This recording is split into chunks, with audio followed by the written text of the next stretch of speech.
Substance abuse affects more than just the person that uses them. It affects friends, family, work life, and marriages. When faced with a spouse dealing with such demons, how was one supposed to respond?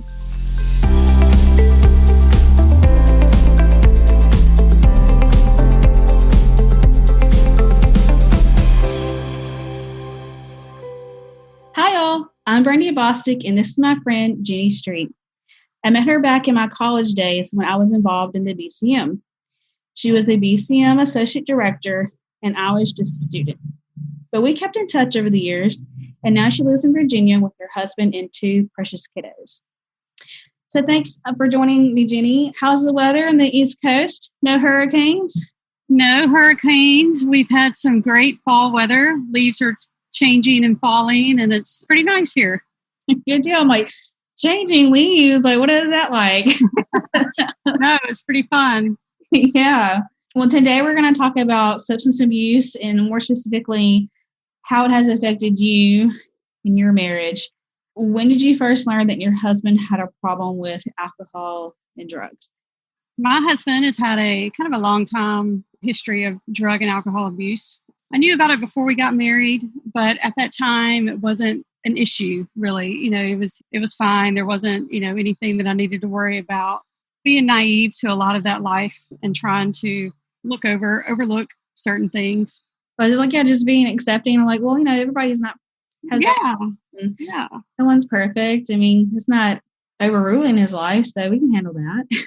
Exactly. But I knew it had got the best of him, and it left me with not the best of him. There were a lot of times that he was gone or angry, and the highs and lows of it were very stressful. I didn't really understand what was going on, and I didn't really want to see what was going on just because I didn't want the conflict. So when it started to come back out again, when he was younger, it was kind of there, but wasn't the big deal. But later it came out. Like, did it surprise you when it came out again? Like, it became a big deal? It surprised me in the sense that it had gotten as bad that I didn't really understand what to do. It was a gradual, fast snowball. I know it doesn't really make sense, but it was gradual, but I could kind of see it happening. And so I don't think surprise. I think it was more frustration that we'd let it get this far. Yeah. How long have you guys been married at this point when this started to happen? Probably about 8 years, I would say, 7 or 8 years. Mm-hmm. Yeah. That's a long time. It's a lot longer than my 2.5. Yeah. But yeah, I think that just kind of probably adds to the frustration. It did. It was hard because we have 2 small kids, and I was feeling very alone. At the time, they were 3 and 6, and it was, probably more like 2 and 5. I mean, it was something along those ages. Yeah. And I was very much a single parent in a lot of times, and so it was hard to kind of find happiness, in the marriage. Yeah. What was your first response to dealing with his addictions? And did you think it worked? My first response was to just ignore it because I don't like conflict. Enneagram 9, didn't want to discuss it, didn't want to have to deal with it, and didn't want to confront what was happening. I didn't know what to do. Yeah. Ignorance is bliss, just want to stay in denial about it. Pretty much, yeah. I'm Enneagram 9 as well, so I understand how that works. How did this process, being in it, how did all of that make you feel?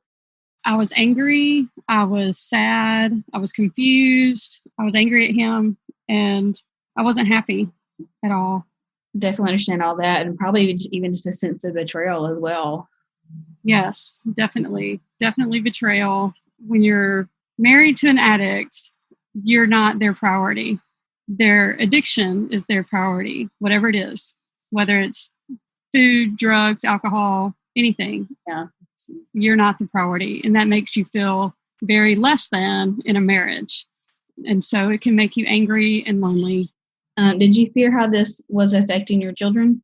I did. Well, luckily they were young. My son remembers a little bit more than my daughter. She doesn't really remember anything. She would cry a lot, and she would not necessarily go to him for comfort. And he sensed that, which made him upset. But, it's hard when you're not around, And then my son was quiet and very sad a lot, you could tell. But then once my husband started recovery and has been in the recovery process, it was like a night and day change with my son. He was much more open, much more loving, much more wanting to be hugged and held. It was a big difference in seeing his response and how it affected him more than I had realized, because I just thought he was a shy, quiet child. Yeah. No. So, wow. What was the most discouraging part in dealing with the situation? So the discouraging part was I didn't see any willingness on my husband's part to want to change. I'd lie in bed at night by myself, and I wasn't even able to cry because I just didn't care. And that makes it hard when you're supposed to be in love with your husband and wanting to be there and hang out with him and stuff. But that was just Satan playing on my emotions. To try to make me not love my husband was becoming an easy thing for Satan to achieve. And it led to a lot of other struggles for myself, like self-doubt about my worth, stress eating, Netflix binging. All of that it becomes an ordeal, and it's hard to overcome when you don't feel like you have the strength from your partner to help you. Definitely.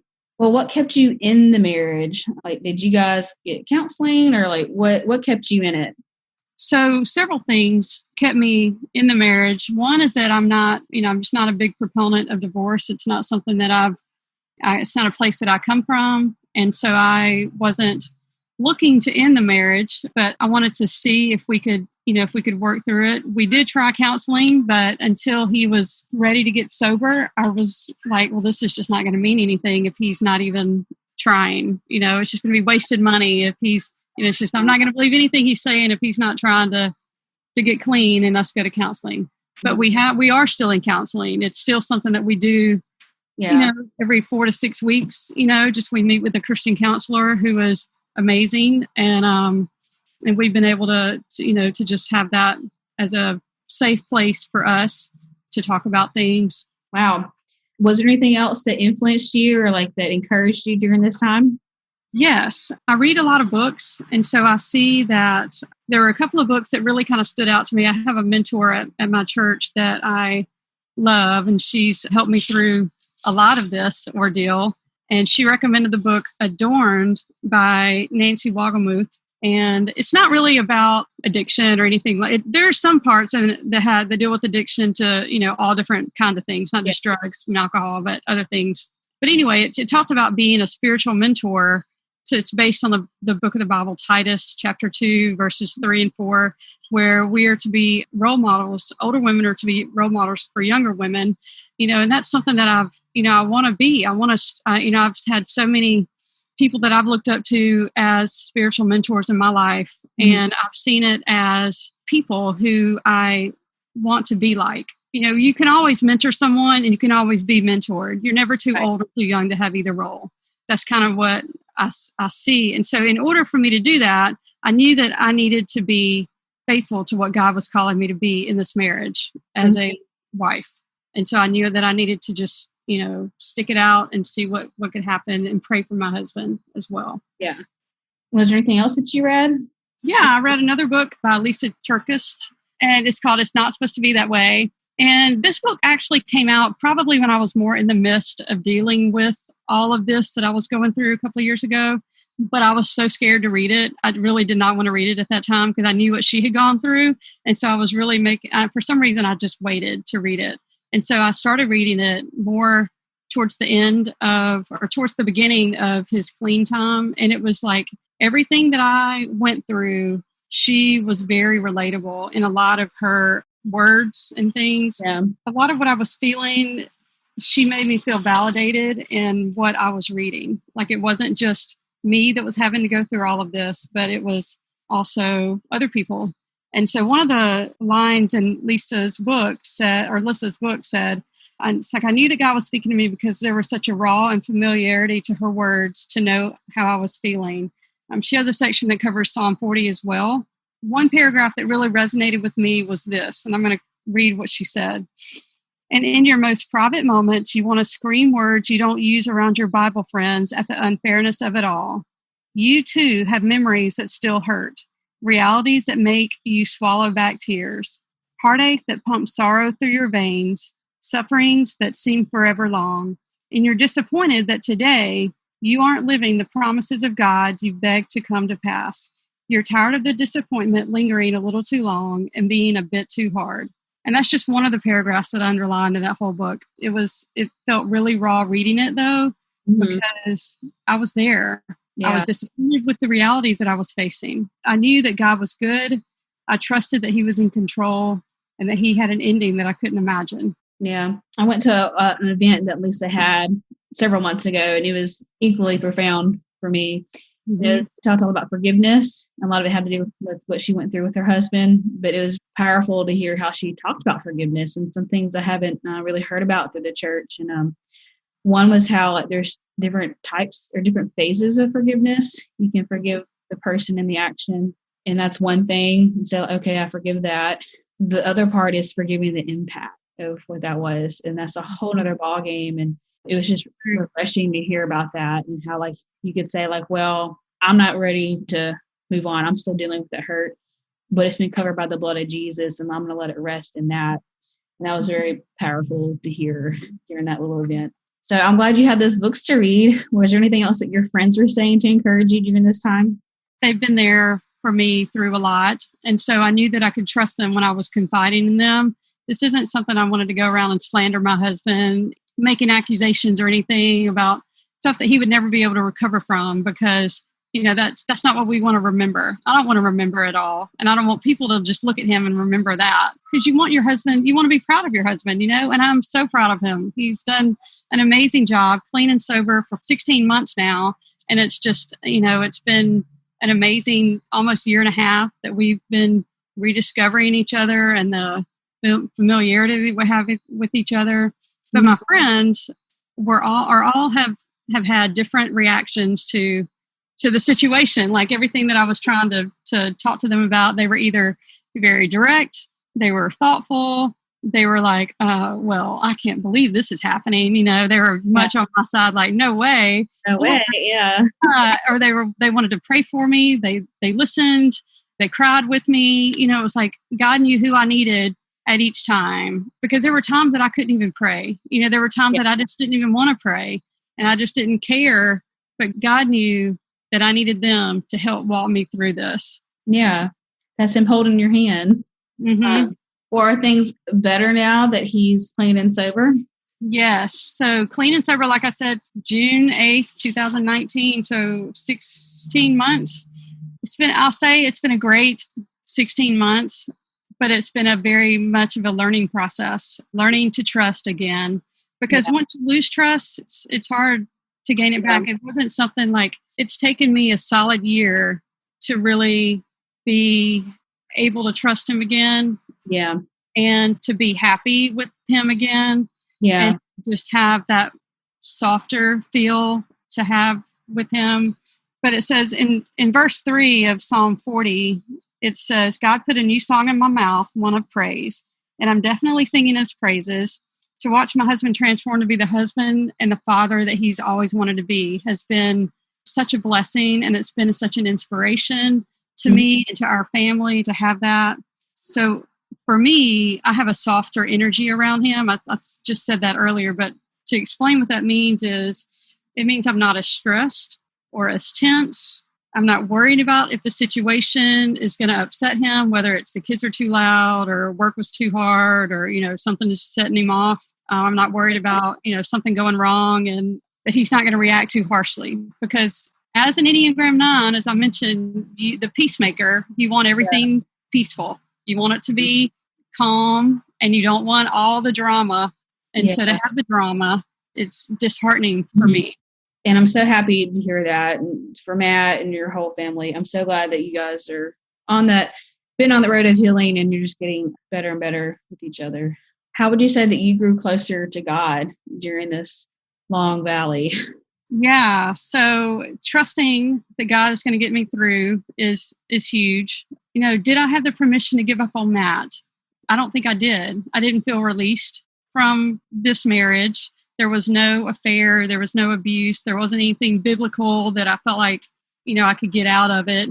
Although I was like, at times about done. I'm like, where am I going to go with this, or what's going to happen? How long is this going to last?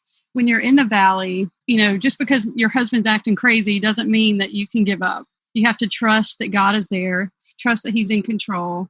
Even though it's not supposed to be this way, it is what it is, and God's going to get you through it, and you're going to learn from it.